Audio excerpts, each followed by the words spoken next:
Started. Okay, we are recording. And let's get back to our slideshow. There we go. So, okay, so that's the first thing about a fact. Is it measurable? The second thing is it may be definable. And what I mean by that is it could be a name, it could be a type of something like a diet, a profession, a hobby, a sport, could be a nationality. Those can also be facts. It is a fact that your name is what it is, for example. And that's not really something you measure, but you can define it. You might eat a vegetarian diet, or you might eat a kosher diet, or you might, there's many different types of diets. And whatever that diet is, you can say this is the diet I eat, and we can define that diet and consider that a fact. What you do for your job is considered to be a fact, or a hobby, or a sport. Where you come from, that can also be defined. And notice that even like nationality, they have limitations for who counts. It literally borders that if you're on one side of the border, you're a different nationality, and if you're on this side of the border, you're this nationality. So that's a good example of imagining this role of being able to define a fact, that there's actually a line drawn, and on one side of the line it's one thing, and on the other side of the line it's another thing, and it should be very clear. Now, you could go to a border and be like, okay, well, what about you're right at the border and you pick up a rock and you say, now, what side is this rock on? So you could see that you could, no matter what the fact is, you can always find a way to question it. But generally, we accept these things with a degree, with a high degree of confidence. And then the last one is that they are objective. And no matter whom is looking at it, the fact should be indisputable. There's two words in that statement that we should go over: objective and indisputable. So let's do indisputable first. To dispute something is to argue against something. So indisputable is you cannot argue against it. There's nothing you can say against it. If I told you, I could tell you right now, I'm 6 feet and 1/2 inch tall. If someone in here said, no, you're not, you're actually a little shorter than that, well, we could just get out a measuring tape and say, well, I'm actually 6 feet and 1/2 inch. And that measuring tape is supposed to be the objective measurement.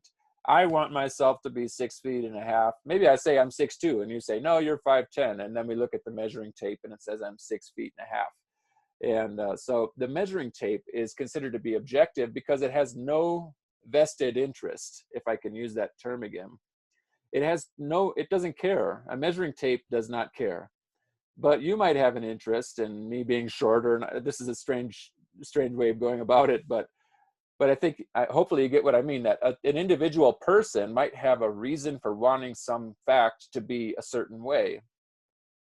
But a fact is a fact. If you go to the doctor and they draw blood, they look at what the blood says, and you may want the blood work to say something, but you don't have any say, really, even though it's your own blood and it's your own measurement of what's going on in your body. You have a say. You can change what you eat and so forth, but what's on that blood work report is an objective measurement of what was going on in your blood at the time that they drew that blood. So that's the idea of objective. And I like to think of the word objective in terms of the word object. It's like the object has its own thing. The object is doing its own thing, and it has no influence from people like me or you. We can't change what a tape measure says. We can't say what blood work lab reports say. Whatever it says is what it says, and you can't change that. And that's part of what makes it a fact. Sometimes it's referred to as a cold, hard fact, something that you just can't do anything about, whether you want to or not. So we'll look at this word a little bit more, and I know it's a difficult one to understand, but we're going to compare it to opinions, and maybe we'll gain a little ground there. So an opinion cannot be argued with also, but that's because they belong to a person and not the community. And what I mean by that is an opinionated question is, did you like the movie? Or do you like the mountains or the ocean better? That's an opinionated question. And if you give me your answer to that, I'm not going to be able to argue with that. So that's one way of looking at an opinion, is that it belongs to the person and it's not something that anybody can interpret however they want. The second one is that they often include words that can be interpreted in many ways. And we're going to do a little example of that.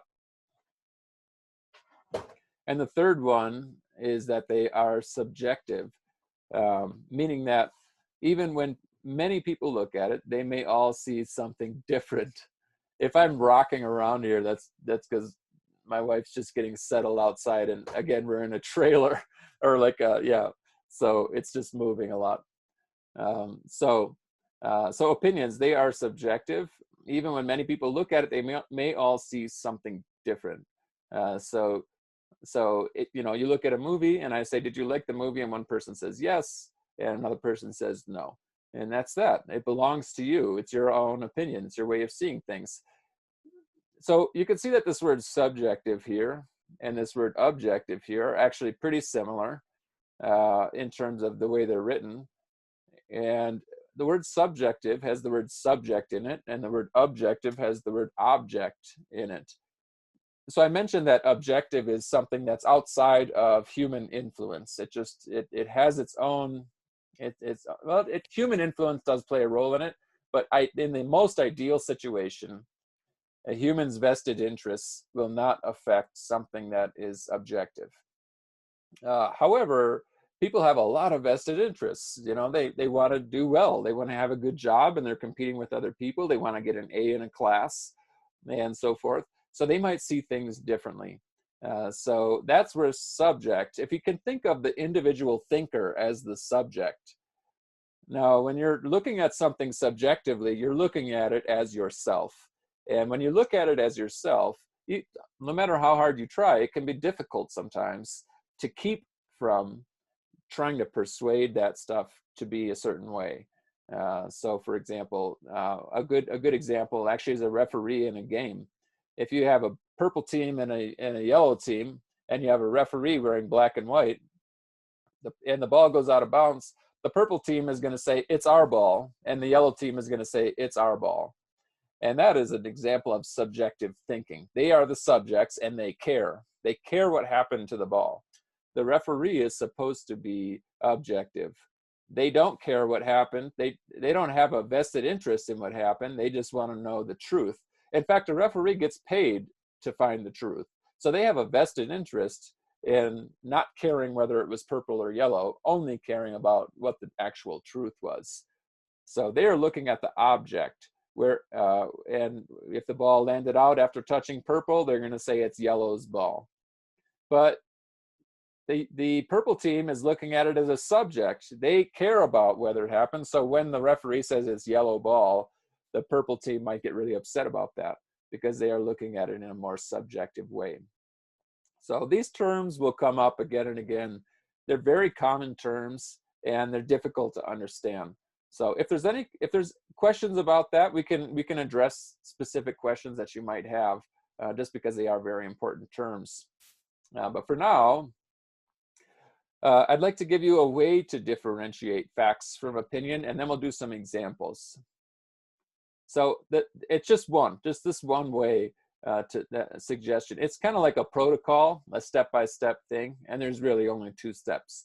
So you're going to look at the language, and so you're not just looking at the content of what's being said, but you're actually looking at the words that were used to say it. Because a lot of times they will tip off whether it's a fact or an opinion. And the first question you'll do when you look at the language is, are there any words or terms that could be interpreted differently depending on the person? So what I mean by that is, when you look at a statement and you're trying to determine if it's a fact or an opinion, the first thing we'll do is look at each individual word. And are there any words that might be especially easily differently interpreted depending on who's looking at it? So we'll get back to that in our practice. It's a little easier to understand in practice than theoretically. And then the second question we'll ask is, Well, if there are, first of all, if there are any questions that could be interpreted differently, we may have something more like an opinion or an argument. And those two things are connected but slightly different. And then if it does not have any of those kinds of words, we can think maybe it is a fact, and to verify that it's a fact, we could ask, can the statement be measured or defined so that people could objectively agree? And here's that word objective again. And that's what a fact is supposed to be. It's supposed to be something that we can objectively agree upon, so that we could look at the weather and decide, oh, this is the temperature right now. And everyone says, yes, I agree, because that's what the thermometer says. So I trust the thermometer. So a thermometer is supposed to be something we can all objectively agree on. Counts of COVID cases and COVID deaths are supposed to be something we can all objectively agree upon, at least to some extent. So that's one of the, these are the two questions we're going to look at, and we are going to actually go to this quiz. This is a part of your homework for today. So if you've already done this, you're not actually being graded on how well you do this. You're being graded on your reflection. So if you have not written that reflection yet, and I know some of you have not, you can just keep in mind, your successes and your struggles with this activity we're doing now, and you can apply that to the discussion board, which is a graded assignment. So for this assignment, I'm going to open up the chat room and we'll do a little chat storm. It's up to you whether you want to chat me privately or send it to everybody. I don't really have a preference. So, and then you only have to type, if you think it's a fact, just type F. If you think it's an opinion, just type O. And that way we can go pretty quickly through these exercises. Okay, so the very first one here, we'll do this as yes, we already got some people reaching out about it. I do want to walk through this one because, well, okay, some people want to share their ideas. So let's do that first. What do you think? Do you think this statement, immigrants who are in the U.S. illegally are a very big problem for the country today? This has nothing to do with whether you believe it to be true or not. It just is a question of, is it a fact or is it opinion? So you can write O or F into the chat room.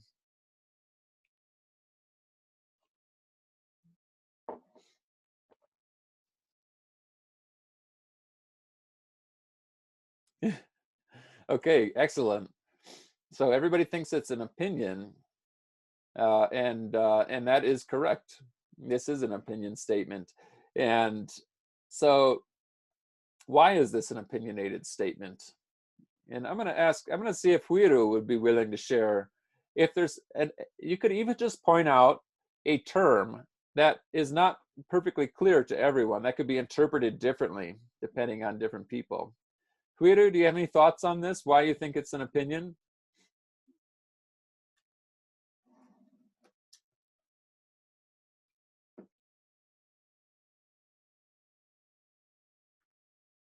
Okay, let's try Mary. Would you have any thoughts on this? Why you think it's an opinion?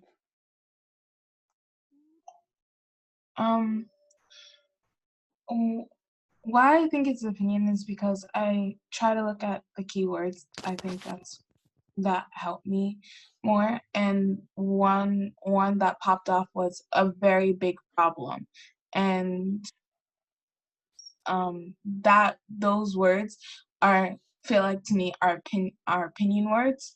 So I'll probably say that it's opinion because other people won't probably think it's a big problem. Yep, that's exactly what I would look at, a very big problem. So if we go back to this guide right here, and it says, are there any words or terms that could be interpreted differently depending on the person? So this is definitely a very big problem. What is a problem? And some people think, may think this is a problem, but other people may not think this is a problem. What is a big problem? What counts as a big problem? We all have a different interpretation of what counts as a big problem. you can't really, what is the measurement for problem? And yes, we can define the word problem, but again, it's not as clear as something like a nationality. That's a very clear border. This is a problem. This is one nation and this is another nation. We don't have some kind of divider that says this is a problem and this is not, because it varies according to the person. Some people say, oh, that's not a problem. Don't worry about that. This person says, it's a very big problem. What is a very big problem? And I don't know. To be honest, I really don't know what counts and what doesn't count as a very big problem. So this is something that someone is more of an opinionated statement. Now, the way we talk about, we're going to talk about opinions, and we're going to talk about. Yes. If I may say something. Yes, you may. To me, I read like immigration story in US illegally are a very big problem. But who say that? It can be some random person say that, right? So yes. The sentence didn't mention anything that if an individual have said that, if a group have said that, so I'll take as opinion, obviously. Right. Yeah. So if a group says that, then it's an opinion. Is that what you're saying? Yeah. Yeah. Yeah. And there is no source listed here because it's just an exercise from the Pew Research Center. So we don't know who said it, but yeah. And even if we did know who said it, it would still be their opinion. That's what they believe, the group or the person. Another thing about this is if this appeared in, this is a bit of a tricky thing that this quiz does not cover, but we will cover it in our class. So I'll just kind of preface it here. If this were in quotation marks and a person's name was attributed to it, their words are considered to be their opinion, but that they said it is considered to be a fact. So in that way, it's a little, you have to look at it two different ways. One, the content of what they said, is it a fact or an opinion? And two, the fact that they said it. If someone says something, you can write down what they said. It doesn't mean that the content of what they said was a fact. It means that they did say that, and we can we can be sure that they said that. So you can use quotes as facts. That's not something we're likely to do until the end of the semester, but you may want to do that in other classes where you have to have facts. You might go interview people and their responses to what you ask. The fact that they said it is a fact. What they said is may just be their opinion. But you can use them as a writer. You can use those statements and say, this person said this, and you can use that as evidence because that is considered to be a fact that they said it. So again, that's a little tricky, but we'll encounter that again. I noticed that Kamira's having a hard time. Are you still lost, Kamira? What did you say? Are you still having a hard time knowing what we're doing? Wait, we're doing the quiz thing that we did? Yeah, we're going over these together because it's pretty hard to make, it's hard to teach fact and opinion without doing it together and discussing it. Just stop fighting. So that's what we're doing. Oh, well. Oh, I know what to do then. Okay, cool. Thank you. This was easy. Did you do well on it? Yeah, I got 100. Great. That's really good.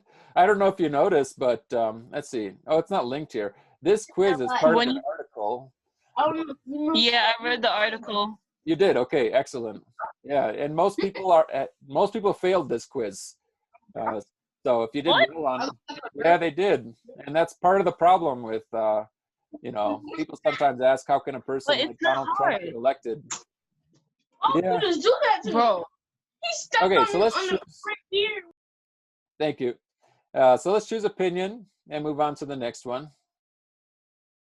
So this one says, increasing the federal minimum wage to $15 an hour is essential for the health of the U.S. economy. So write down in the chat room, fact or opinion, or you can write F or O.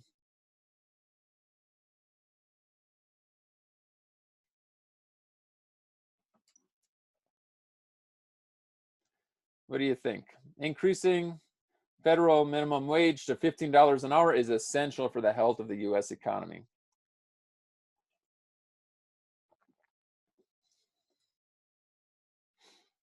Couple of facts, couple of opinions.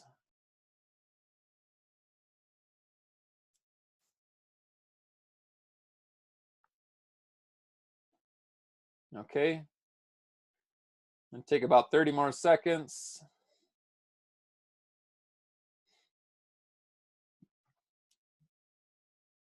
Increasing the federal minimum wage to $15 an hour is essential for the health of the U.S. economy. Okay.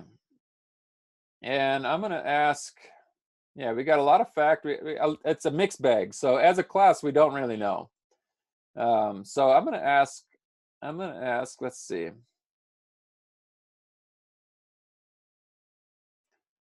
Let's see, I tried Huiru already.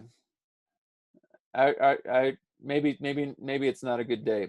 But if it is, if you feel like answering to this one, you can unmute yourself and share what you think.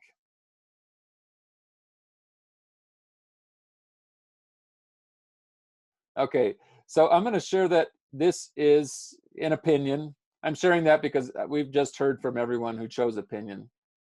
And I'm going to ask those who chose opinion, there is a key to, actually anybody, what is the word in here? There is a word that I don't know what that means. I don't know what it means to you. I don't know what it means to other people. You know, it's a word that doesn't have, it has a clear definition in the dictionary, but it doesn't have a line drawn that if you're on this side, you count. If you're on that side, you don't count.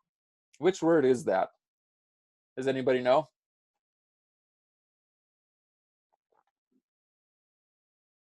So Tenzin suggested increasing. I would not say that's the one because increasing actually is a very clear term. It means it's going up. So if it's going down, it's not increasing. If it's staying the same, it's not increasing. So there is a line drawn for the word increasing. And Huiru says essential, and that is the word. Because what is essential? What is essential to you is probably different from what is essential to me. And so we don't really have a line that says everything on this side is essential, everything on that side is not essential. So this is this person's argument. I think this is, yeah, they're calling it an opinion. We're going to look at this. These are going to turn into more argumentative statements as we look at our articles.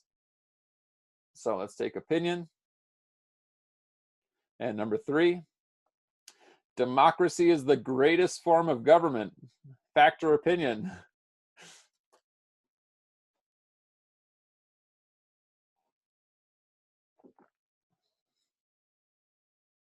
Okay, we got 5 responses. 1, 2, 3, 4, 5.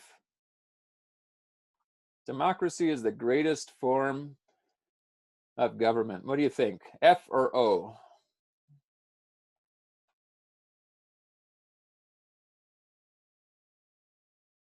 Okay, so great.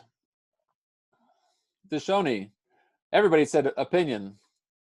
If you can, if you're up for it, you can unmute yourself and describe what is the word that is not clear. We don't really know what's on this, where the line is that says all things over here count, all things over there don't count. What word is that?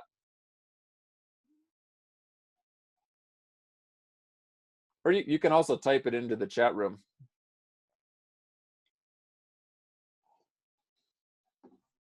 Can you repeat that? Yeah, I'm looking for a word that could be interpreted differently depending on who is looking at it. So remember we talked about facts. There's some facts that you can draw a line and things on this side of the line are clearly belong in the thing and things on that side of the line don't. And so you chose democracy, and a democracy is a form of government. And that actually is not a problematic word for me because there really is a line. You know, there are degrees of democracy, that's true. But democracy as a concept means people get to choose their leaders. So if you have a nation where people don't get to choose their leaders, they're on the other side of the line and they don't count. But if you have a nation where the people choose their leaders through voting usually, then that's considered to be a democracy. So that one does have a line that makes it so that we can be pretty clear about what we mean. And Mary suggests the word greatest, and that's the one I'm looking for. What is something that is great? You know, what is great to you? What is great to me? in that word, hopefully you can see there can be a huge degree of variance from one person to the next. And so when you take all the forms of government, and now this one is saying greatest. So that means if you line up all the different forms of government, democracy is at the top and everything else is below. And that's the way it has to be. But we can't be entirely sure why somebody, whether somebody would agree with that. So that's not something that everyone would say, yes, you're right, the line is democracy on top, everything else below. Someone could say, no, something else goes on top and democracy comes after that. Someone else could say there is no greatest form of government, and that's a legitimate response as well. So this term creates a lot of problems for us in trying to understand it. So let's go with opinion here. President Barack Obama was born in the United States. Is that a fact or an opinion? You can tell by this, there's two things about this that make it a little old-fashioned. They're calling Barack Obama the president. And this is an old conspiracy theory led by pre-President Donald Trump.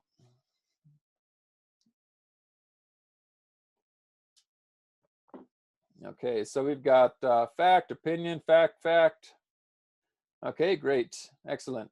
Yeah, and some people are privately messaging me. I don't mind that. Go ahead and do that. If you don't want to share it, no problem. Okay. So yes, this one is a fact because it is, this one is definable, not so much measurable, but definable. And the way it's definable is we have clearly defined borders that count as the United States. And Barack Obama was born in Hawaii, and Hawaii is part of that border. And we know that because, so someone could say, how do you know? And this is what happened. It's called the birther conspiracy theory. I'm writing that in here. I know some people are interested in conspiracy theory. They are very interesting, as harmful as they may be. It's called the birther conspiracy theory. And it's true, during Barack Obama's presidency, Donald Trump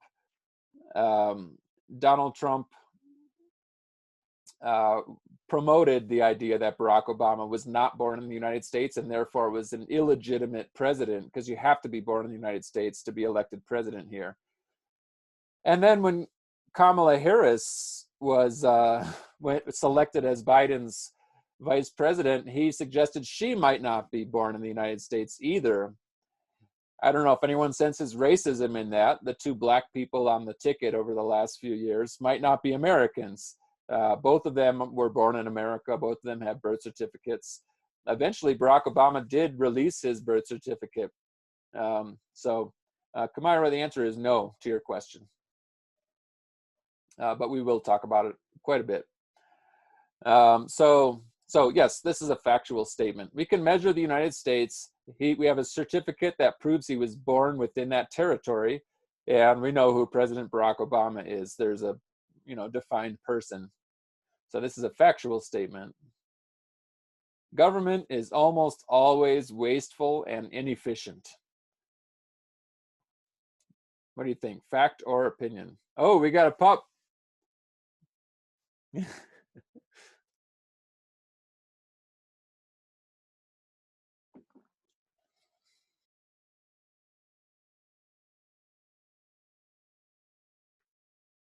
Okay, lots of O's. Okay, so Chantel, could I ask you if there are any terms in this statement that suggest, well, I don't really know exactly where that line is crossed, where one side is this and the other side is not that. Are there any words in this that make it unclear, that are not clearly defined? It could be interpreted differently depending on the person. From what I'm seeing, it's saying almost always. That sounds very unsure. Like, which one is it? Is it either or? I can understand you say almost wasteful versus saying always wasteful. Both of those just make it look like it's a flip-flop, like you're not sure exactly which one it is for sure. Okay. Yeah, they do play a role. I'm going to talk a little bit about these terms in a moment. The words I'm actually looking for are wasteful and inefficient themselves. And the reason for that, and this writer is actually trying to avoid it looking like an opinion statement by putting almost always in there. So I think you're targeting the right words, Chantel. But really, it's a wasteful. What is wasteful? So what is wasteful to one person compared to another? Some people might think it's wasteful to take a shower for longer than 5 minutes. Other people might think, you know, you have the 20-minute shower is fine. 25 minutes, that's wasteful. You know, so there's no clear definition of wasteful where everyone would say, ah, yes, on this side, it's wasteful. On that side, it's not wasteful anymore. And the word inefficient is also the same problem. At what point are we inefficient? And at what point are we being efficient? People have different interpretations of that, and depending on the circumstances. So we can't be sure what these things mean, and then they become less factual. This writer is actually making a good move here, almost always, because instead of saying always or government is wasteful and inefficient, that would be another way of saying that. It's still an opinion. Government is wasteful and efficient. Government is always wasteful and inefficient is another way of saying that. But that's also problematic because now what about ways in which the government is being resourceful? What if they cut spending one time, and now the word always, all of a sudden your argument or your opinion falls flat because the government only had to do one thing that was not wasteful, that was not inefficient, and the term government is always wasteful and efficient becomes false. So what this writer is doing is trying to protect themselves against that by using the word almost. Government is almost always wasteful and inefficient. So now if the government does one thing that is wasteful, that is not wasteful or inefficient, this opinion or argument can still stand because they use the word almost. This is something you should do in your writing. You should avoid saying words like always and never. And you should look for those kinds of things in other people's writing as well. These things allow us to recognize that we don't know it's 100%. And the word almost doesn't tell us if it's 90 or 98 or 92. It creates a greater sense of vagueness. We don't know exactly what they mean. And that actually helps to make it more accurate because it allows you to make your claim without making yourself really vulnerable to being wrong. So we can say that's an opinion statement. Okay. All right. Let's do a couple more. Spending on Social Security, Medicare, and Medicaid make up the largest portion of the U.S. federal budget. So do you think that is a fact or an opinion?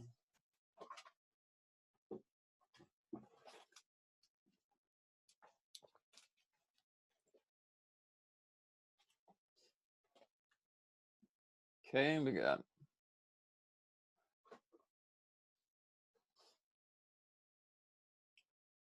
fact or opinion. Go ahead and type it into the chat room.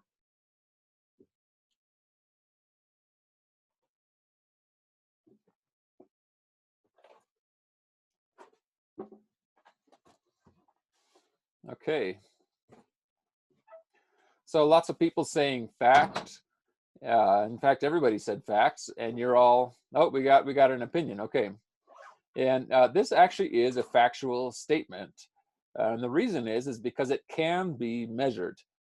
And the way we could measure it is we could ask the question, how much does the US spend on Social Security, Medicare, and Medicaid? And we could add all that up. We could add up everything else, all the other components of the US federal budget.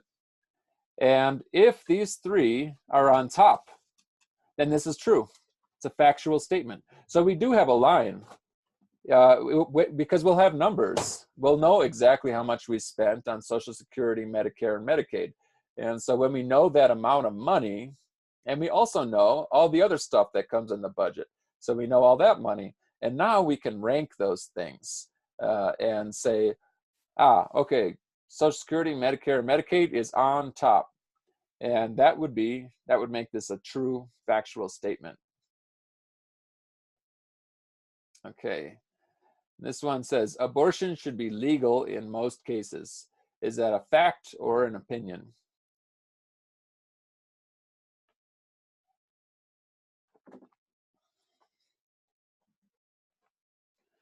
What do you think? Go ahead and type it into the chat room. Abortion should be legal in most cases. In other words, we should allow people to do it in most cases.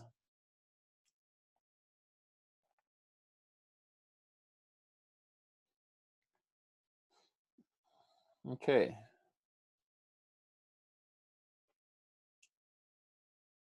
Great. A lot of people, everybody said opinion, and everybody is right about that.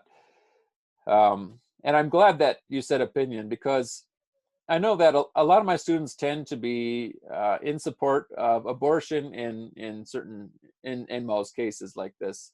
But that doesn't make it a fact.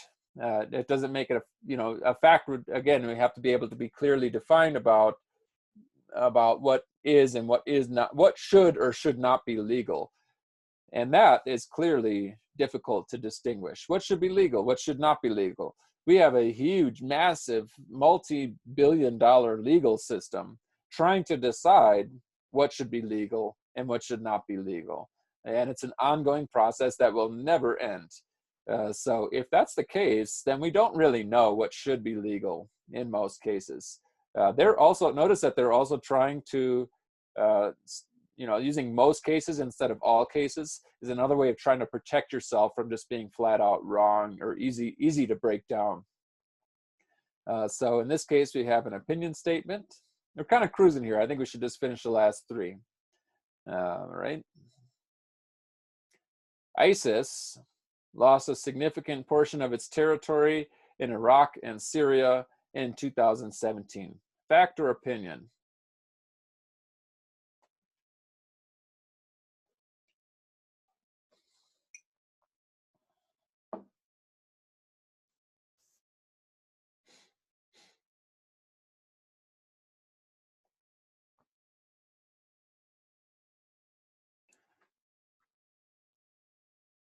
Okay, great. So everybody's got fact and everybody is right. Again, we know what ISIS's territory was in 2016. We had a map. We had maps that showed that, and this was a rogue nation. It was they were trying to create their own nation, and they were doing that through conquest. So this was in Iraq and Syria, and they were going through towns and conquering the town and then adding that to their territory. This is a pretty old school thing to do. This was a common practice, for a long time through human history, but not so common anymore. And so they had a defined territory. But then in 2017, a number of nations worked to try and stop them from spreading, and they took back some of those towns. And we have new maps that show what's left of their territory. So if we can look at their territory and say, it used to be this, and now it's this, we could say that they have lost a lot of territory. Now, this term significant portion is the one part that makes it possibly opinionated. So when I took this quiz, I can't remember what I answered. Actually, I ended up getting 100, but I can't remember what I answered for this one. And I have to say, I wasn't exactly sure what they wanted from me here. Because a significant portion, like if it went from, if they lost 99%, I think all of us would agree that's a significant portion. If they lost 20%, then we wouldn't. So there's a little bit of confusion, because there could be widespread agreement about what a significant portion is. But let's take fact. I have a feeling that might be wrong. They might be trying to trick us with their wording. This one says healthcare costs per person in the US are the highest in the developed world. Is that a fact or an opinion? Can you measure this? Can you calculate this?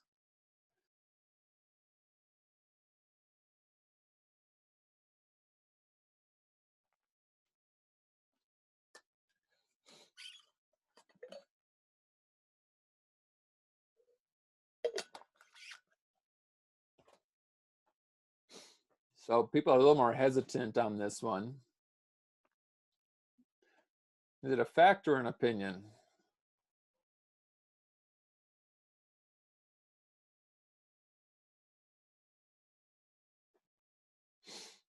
Okay, so this one, thank you.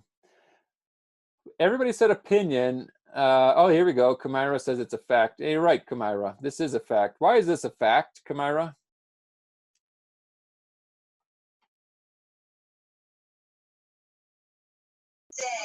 Huh? Why do you think this is a fact? Because it's a statement that can be found true, and Yeah. it doesn't have any kind of like opinionated words in there, like I think, or you know, words that describe, like, if they had like healthcare would cost and say that developing the world is outrageous, that would be an opinion if they added like that part. Yes, very well said. If you add the word outrageous to this, all of a sudden, you're stating your opinion. But in this case, they do not do that. They're just talking about, Kamira, I'm gonna mute you. There we go, thanks. So in this case, they're talking about healthcare costs per person are the highest in the developed world. The question is, can you find that information out so that it is objective? We could just take our whole healthcare industry and divide it by the number of people, and that is the healthcare cost per person in the U.S. Then you do that with every other nation in the world, and nations do that. So we can take our comparison and compare it to our result and compare it to everybody else's. The word highest might look like it's a word that we can't agree on, but actually we can. Highest is there is a line. If it's the top, it's the top. If it's not the top, it's not the highest. So the highest has to be the highest overall. The developed world, they actually have a definition for what counts as members of the developed world. So this is the only term that is a little hazy. Who counts as part of the developed world?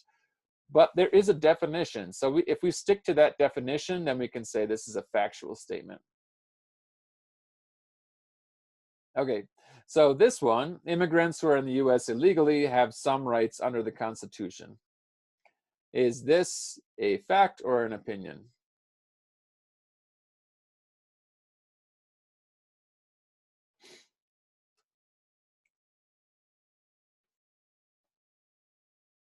What do you think? Immigrants who are in the US illegally have some rights under the Constitution.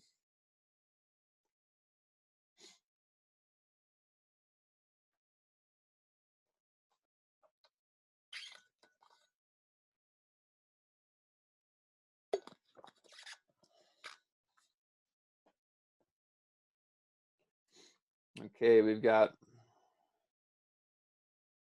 an opinion, a fact, opinion. Now this one, in order to find out if this is true, we would just have to look at the Constitution, and it says some rights. So I think if there's only one right, this is a little problematic. But if there are two or more rights, then there are some rights. So all we have to do is look at the Constitution. The Constitution defines what rights illegal people, immigrants have in the US if they are here illegally, or it does not. And if it does, then, well, whether it does or not, this is a statement that is acting as a fact, because they're saying that you can open up the Constitution and you will find that illegal immigrants do have some rights in the United States. So nothing about that is unclear. An immigrant is defined, illegal is defined, the US is defined, rights are defined, some rights. And the Constitution is a defined set of laws and rights and so forth. So if we find within there that some U.S. immigrants, who are here illegally have some rights, then this it's not only factual, but it is true. So hopefully we got either 9 or 10. Otherwise we messed up. 5 of 5. We got them all right. Okay. So that one with the tricky wording, I thought they were trying to trap us, but I guess not. They saw things as we did. Okay, so that's it's really that sort of thing where you have to do it in order to really understand how it works. So I'd like to do a little breakout room now. And for this breakout room, we are going to discuss the difference between, we're going to do two back to back. One is this question.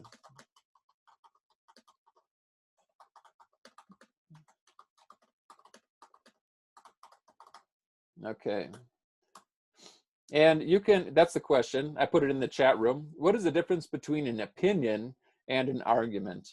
And once you get in your breakout rooms, we're going to do it relatively quickly. So you can just discuss it and have somebody from your group ready to share what you think with everybody else. And you can also look it up. If you want to look it up, you can. But I will say that looking it up might cause you to spend your whole time looking it up. So if you're good at finding out things like this using Google or whatever, then go ahead and look up the words to see if you can find the difference. You could even type that question into Google and see if that helps you to find out the difference. I don't mind. However you can figure it out works for me. But we are going to try to keep this one to about 3 to 5 minutes. Maximum. So let's do groups of 3 participants. And here we go. So go ahead and join your breakout group.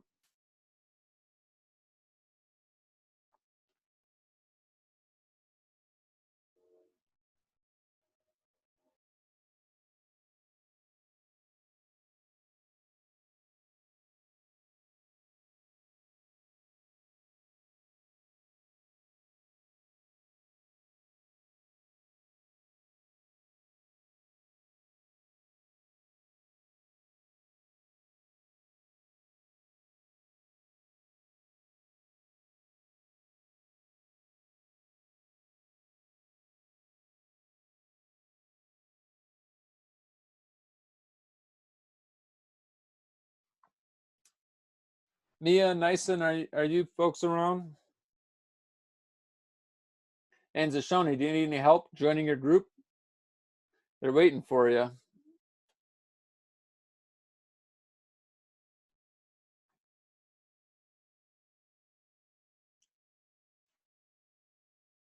Okay, and Mary, Tiznaya. Okay, so Taekwon, I'm gonna move down to breakout room 3.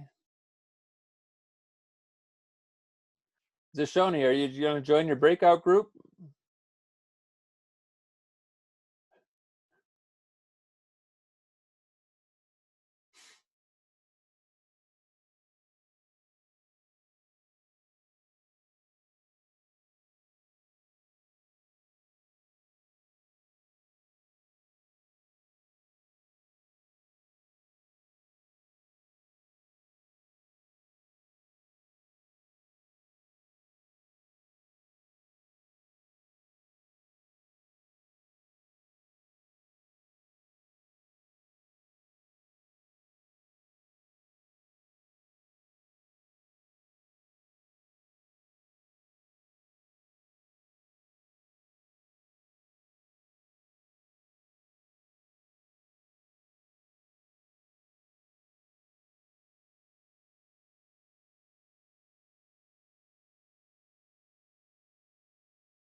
Okay, welcome back, everyone. Everyone's reconnecting here. Okay, so let's go with. There was some confusion there with the groups. A couple of people didn't join, and they ended up being in the same group. So if you were alone in a group, I'm sorry about that. I tried to rearrange them so that you weren't alone, and hopefully that we don't have that problem next time.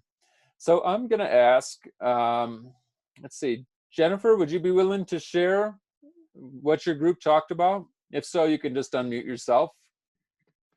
Oh, Kamira says like an argument is like judgment, like when you have ideas, but you have evidence and all that stuff. An opinion is just a point of view, like That's without. that's a really good way of saying that. You said, and I'm going to type it into the chat room, is judgment based on evidence. Is that what you said? Yes, that's what we talk about. Opinion is your point of view. Great. That's really good.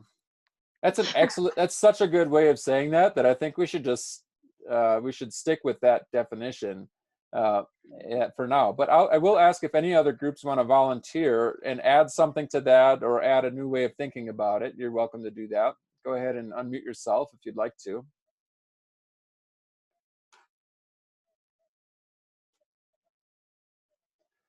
Okay, so let's go with this definition. That's really good. And did you come up? Can I ask, Jennifer? Did you find that on the web, or did you just come up with that with your group?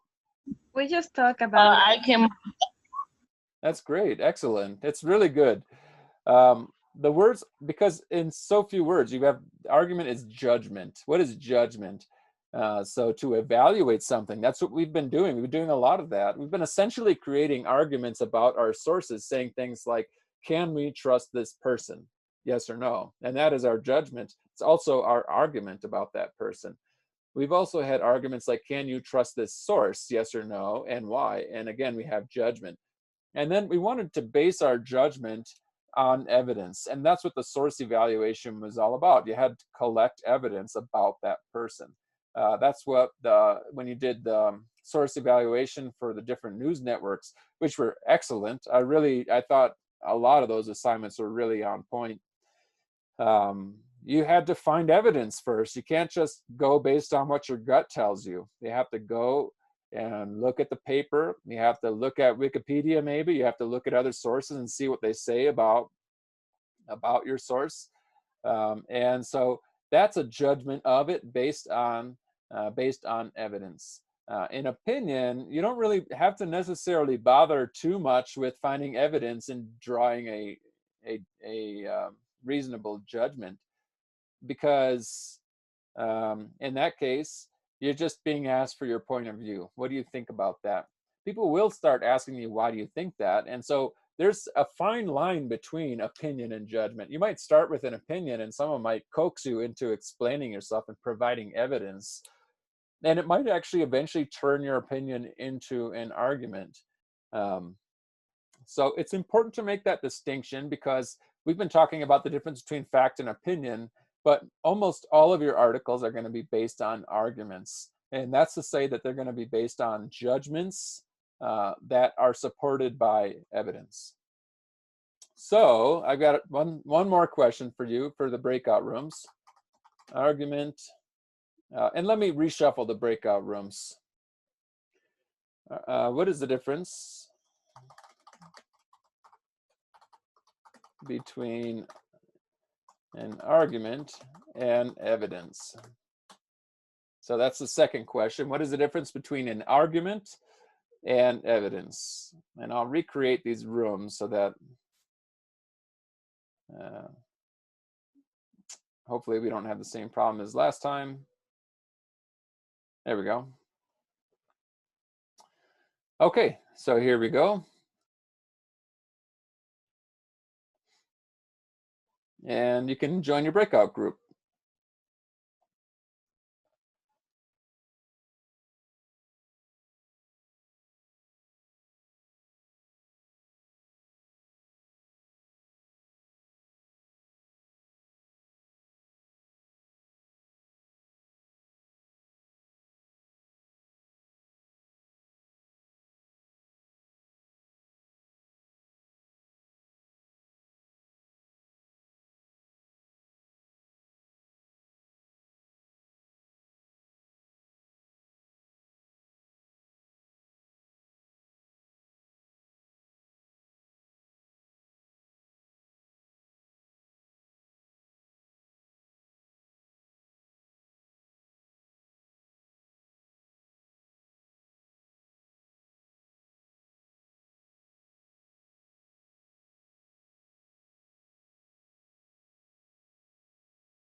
Okay, we're all back.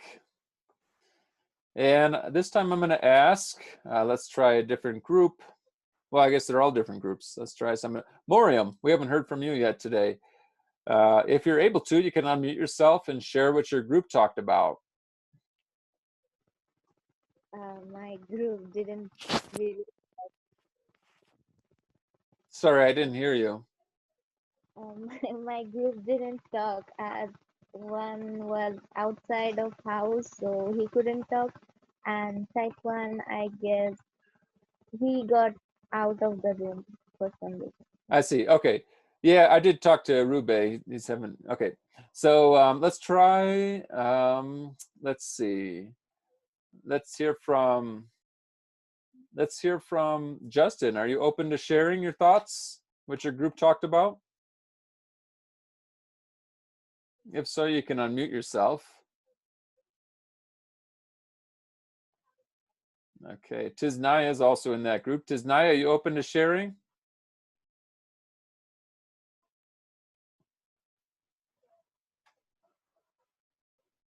Okay. How about Zashoni? You're the last one in that group. See, what happened was it was no talking. Everybody was blink confused. I was half confused because I forgot to write down the question that you text us. I see. Okay. Yeah, so it was pretty much, but between didn't really I know don't know what to say, but between an argument and something blink is having two different opinions on what y'all say to each other, and whether y'all disagree or not, it always the other person is right or wrong. That's how I have to say. Okay, it does have something to do with agreeing and disagreeing. Kamara and Chantel are letting you know that you're sideways, by the way. Did you know that? Yes, I am sideways. Leave me alone, Chantel. God dang. Okay, so let's hear from a different group. Nicole, are you open to sharing what your group talked about? If so, you can unmute yourself. And you know, I call around because I like to hear I like to keep in touch with everybody, and several of you are able to offer things frequently, but other people have different situations at home, so I get that. But nonetheless, I like to see if I can hear from different people's points of view. How about, let's see, Kamira was also in that group. Do you want to share what your group talked about? Well, I was trying to get it out, but I couldn't. It wasn't coming out the way I wanted it to. Okay. What are your thoughts about the difference? Well, they kind of coincide with each other, because, like, you know, when you're doing an argument, you have to have evidence to back it up. But I was like trying to say that, you know, I don't know, but something around those lines. It's just they coincide with each other, so I really can't find the difference. Okay. The thing Evidence is maybe like facts to back it up. Yes. And your argument. Yep. Yeah. That's exactly it. You're not exactly defining it, but you are demonstrating it, which is to say, you know, this idea that you need evidence to back up your argument. So if you know, whatever argument you make, you have to have some support. And that's why it was a little tricky when we did that opinion quiz, because those opinions could be turned into arguments if we just had some evidence. So some of those opinions from the quiz we just practiced together. All you have to do is add some evidence to that and draw out the statement. So it's not just a blank statement sitting on a page. You know, so you could turn those opinions into arguments just by finding some evidence and supporting it. The word judgment, you know, when we talk about opinion and argument, the word judgment was the one that really took me, because that's such a good word for it.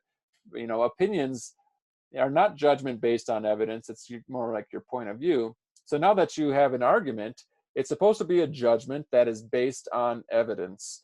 So you have to have, it's systematic, which means it is a system of thinking. It's not just coming from your gut. You have a way of collecting evidence, a way of considering things that are contrary to what your argument is. And then you evaluate all of that stuff. And based on your evaluation, you make an argumentative claim, some sort of statement. So that's where we're headed with this unit. And I would like to share that unit with you on our Blackboard site. So when you go to Blackboard now, you'll see that we have another, well, we're in a new unit. We're down in Unit 5 already. And actually, let me go through this fact and opinion one first, and then we'll go to the next one. So you can see our unit right here. You can't see all 5 of these modules, but I'll share them with you now. So the whole unit is on evidence and argument. And we start with fact and opinion so that we can make that distinction. And then we talk about primary sources. That's your assignment for tomorrow. And really, I will be understanding if you can't finish all that work by tomorrow. I recommend that you do, of course, because it'll make the session more engaging. But we are going to go over some of that stuff in class. And it is a decent amount of work, and you only have one day. So just so you know, it's okay if you aren't able to finish it all by tomorrow, but that is obviously my recommendation. So module 3, we're going to get into comparing primary and secondary sources. If you don't know what you don't know what primary source is or a secondary source, no problem at all. That's what this unit is all about. And I'm assuming you know nothing about the distinction between primary and secondary sources. And once we cover all of that stuff, we'll finally get to the question of what is an argument. And then the last part is a difference between conspiracy theories and supported arguments. So that's where we're headed in this class, or in this unit. And fact and opinion, the assignments for today, you wanted to read this article from the Pew Research Center. The Pew Research Center is a great place to get evidence, to get facts, because they do all kinds of surveys, and you can search through their database and find all these surveys that they've taken, usually to know what public opinion is on something. So for example, they might ask a question like, do you think we should repeal Obamacare? Or in other words, end the program? And then they will ask a number of Americans, or a number of people living in America at least. And then they ideally will have a representative sample from different parts of the country, and then they will publish that information. So one of their questions was, can you tell the difference between a fact and an opinion? And they offered that quiz, and most people failed it. They didn't do very well on it. So that's what this article is about. This is the actual quiz. And once you're done with that quiz, which we did together today, you want to answer all 3 of these questions, please. So sometimes in our discussion boards, I've noticed some people will answer 1 question or just 2, or they won't answer any of the questions and say something else. But just so you know, I'm just going to look, did you answer all 3 questions? And did you give me an honest, thorough response? And if you do, you get full credit. If you don't, then you'll lose some points, and it might be because you were confused or something. So I might be willing, I would be willing to offer you another opportunity on that, but you really just have to follow those 3 steps. I also did want to talk a little bit about summary writing at this moment. Since we are getting close to when the personalized project should be due. And let me just say that I haven't really mentioned a due date for the annotated bibliography, and I'm going to give it to you now. That due date is October 29th, and that's two weeks from today. So if you've been following along with all of these steps, that gives you plenty of time. You've got 2 weeks to finish reading your articles and summarize them. So that's where we are now. If you're behind, then you're kind of at that point where you're like, do you have all 5 articles? You may have to find the articles, write your works cited, arrange them on a spectrum, and summarize, annotate all of them and summarize all of them. 2 weeks is still enough time to do all of that. But I will say I am open to giving extensions for this assignment, but be careful about going that direction, because once we do this, once November comes, our focus will shift to your final project. which, if you recall, is an argumentative presentation. So if you don't have if you're going to ask for an extension on your annotated bibliography, please do it before the due date, number one. And number two, if you do that, just know that you're going to have 2 major projects to handle at the same time. So I really strongly encourage you to make sure you finish all of this within the next 2 weeks, so you don't have that problem.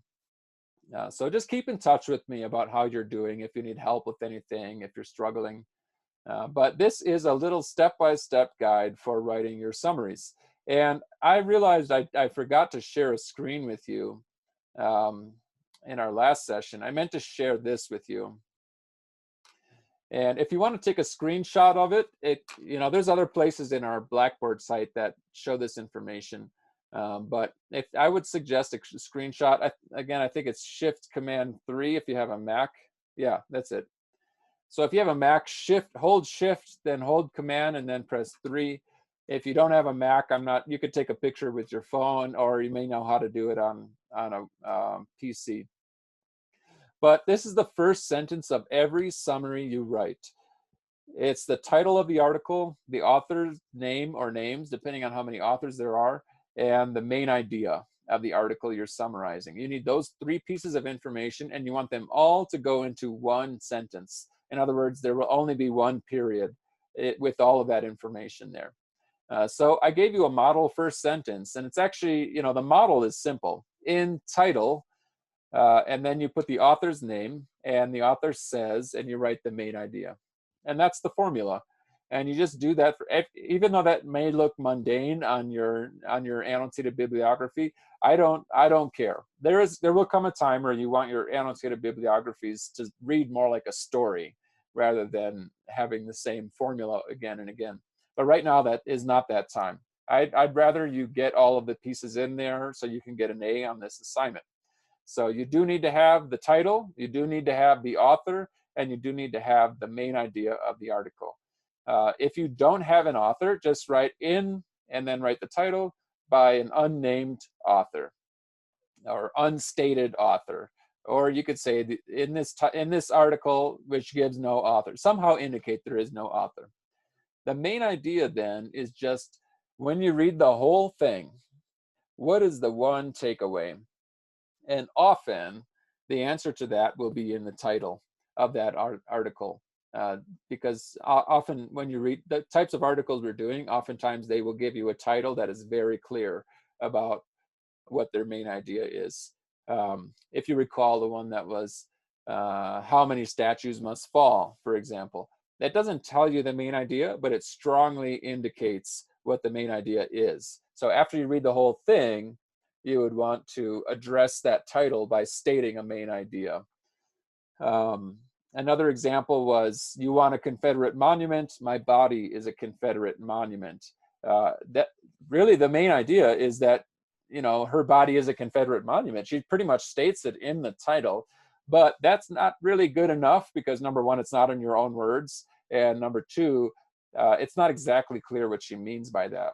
So what you would want to do is take that statement, my body is a Confederate monument, and say and then state the title, the author, and state the author's name, says that instead of Confederate monuments, we could just recognize that there are millions of people who are the victims of ancestors who are the descendants of slaves who were victims of rape by white slave owners. So that pretty much kind of sums up what that title is about. So a lot of times for that main idea, just make sure you do not forget the title. It's usually the best place to find out where you should go with that. Okay, so then let's go back. I saw there was a comment in the chat. Let me see here. Okay. So Kamira is requesting that someone send a screenshot to her email. Do you want to put your email in there, Kamira? And maybe hopefully we can make that happen. I can also do that, but yeah, Chantel, that's great. I like it when students help each other. Okay, so let's go back to this. and this assignment here. So this is a long writing, I realize, but it's basically telling you what you have to do 5 times to get your summaries right. So when you submit your, let me go back, actually, let me take a look at these samples. We have under course information. Oh no, it's under course materials. And we have, there's a personalized learning project, information, methodology, conclusion. And here are some annotated bibliography student samples.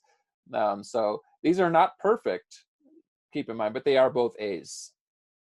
So you can see you should have, you'll have a heading with a name, date, class, and my name. You'll have a title that's makes it clear. You don't just write animal experimentation, because you're not writing a paper on animal experimentation. You're writing an annotated bibliography for the issue of animal experimentation. I think that's a decent title. It's really, honestly, it's kind of a boring title. So if you want to make it more interesting, you could personalize your title. And then first summary, you don't have to write that, but it's a nice thing to do. In this paper, using monkeys for research is justified. It's giving us treatment that would otherwise be impossible. Stuart Baker states that the outstretched use of animals, especially primates in experiments, is necessary to find cure of some diseases. So this has it all. It's got the title, it's got the author, and it's got the main idea. And it's also, you may not know this, but you probably don't, but I've read the article, so I know that this student did not plagiarize this. These are all her own words. So you can use this to see in this article, title by author, states, main idea. And some of them are better than others, you'll find. Once you have all 5 of them, you've got your heading, you've got your title, you've got your 5 summaries. You go back to your work site. This again, this student chose to do 7, and you can do up to 7 if you'd like. This student, then all you have to do is go back to your works cited and copy it and paste it onto the very last page of your annotated bibliography. So this is the whole thing. This is what an A paper, and you can see there are problems. There shouldn't be this big gap here. There really shouldn't be this big gap here either. But I'm not really taking points off for that, because that's a pretty picky thing to do. But Professor. Yes, Tenzin. Is it mandatory to put the year published? Because I noticed that in the summary, every summary they wrote the year. I'm not requiring that because the year is down here.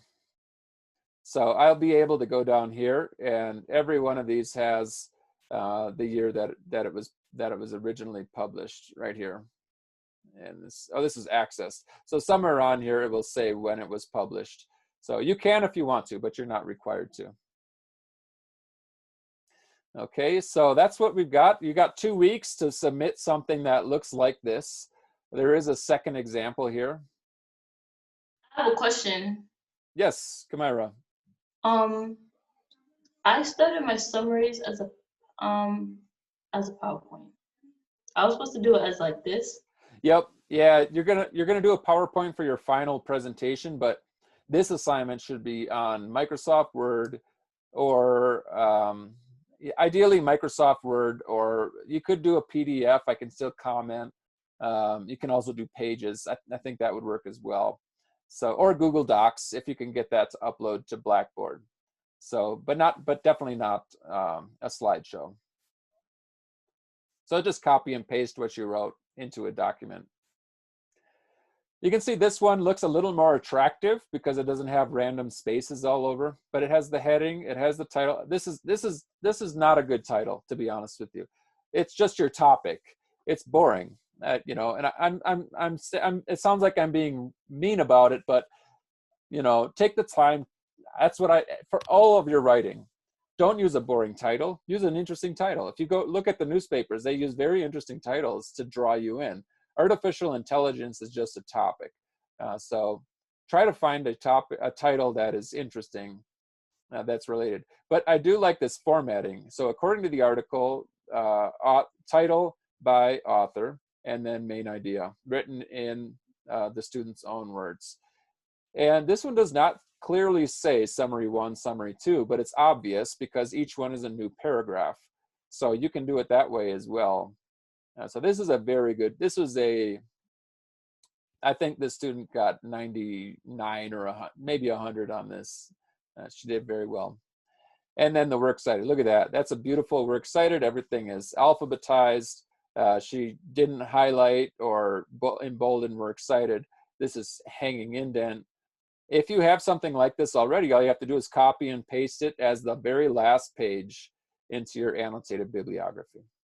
So, okay.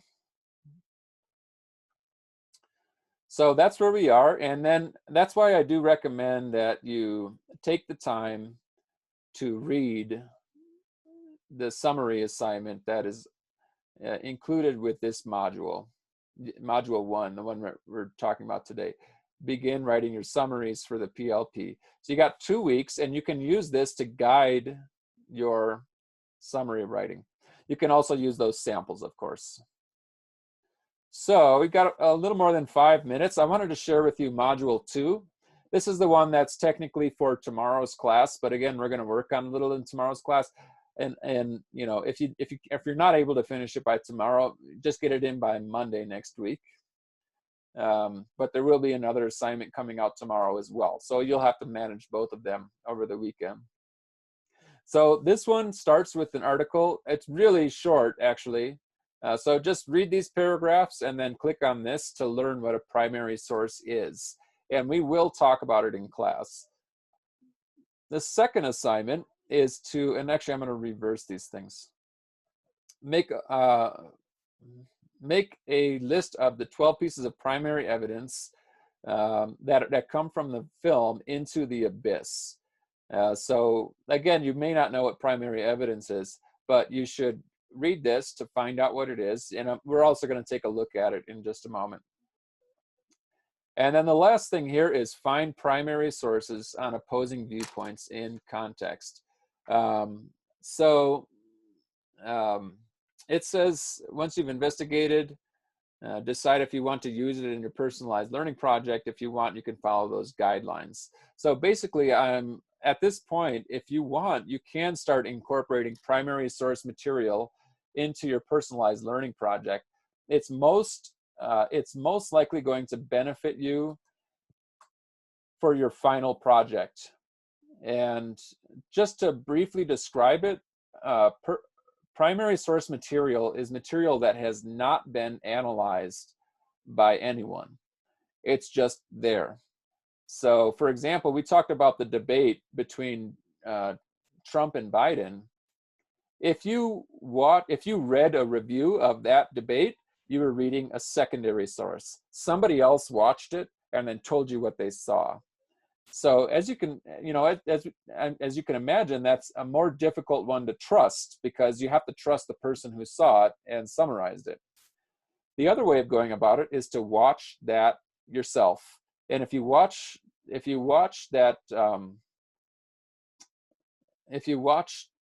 that debate yourself, you're now watching a primary source. You're watching the actual thing. It has not been summarized by anyone else. It's the actual thing. So here I am. I just chose a random topic on opposing viewpoints in context. And you'll notice in this gray bar here, there's a whole bunch of things. We've mostly looked at featured viewpoints. Academic journals would be where you would find peer-reviewed sources. Infographics are going to give you an image that might be useful in your slideshow for the argumentative presentation. This is all news-related stuff. Here's general viewpoints. Here's some images. Those you could also incorporate into your slideshow, some images that relate to your issue. Magazine articles, reference articles, videos, you can incorporate those as well. I'll talk more about videos. I do have a maximum time limit for videos. Otherwise, some students, I've had students put 20-minute videos in the past, and then really your slideshow is about the video, not about your argument. This is statistics. So these are considered primary sources. They're also considered evidence. So you can use that in your final slideshow. And then biographies and audio and websites. This particular topic does not have, I'm realizing now, does not have primary sources. So let's choose a different one. Let's see. about electronic voting. Let's see. So if I click on, okay, so now we have a lot of these same categories. This one also doesn't have it. So actually, let's just click on statistics for a second. So these are primary sources because they have not, they're allowing you to look at the actual statistics yourself. You can use this in your slideshow if you want.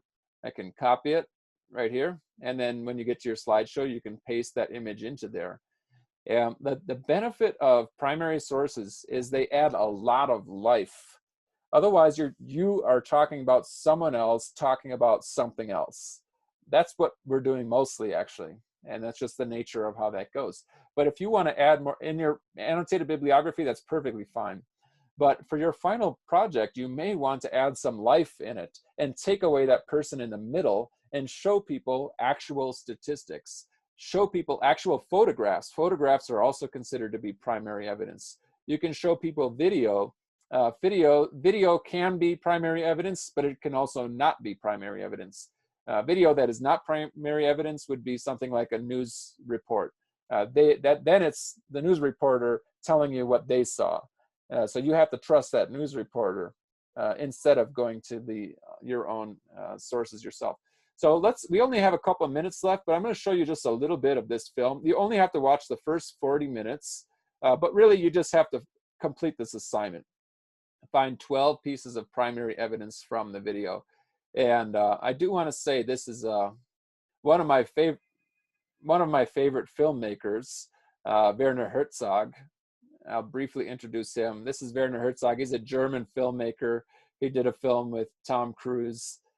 He's got some more popular ones. He did one called Grizzly Man, in which it's a documentary about a man who thought he was protecting grizzly bears, but really he wasn't, and he got too close to them, and they ate him. So he's got a lot of films in here.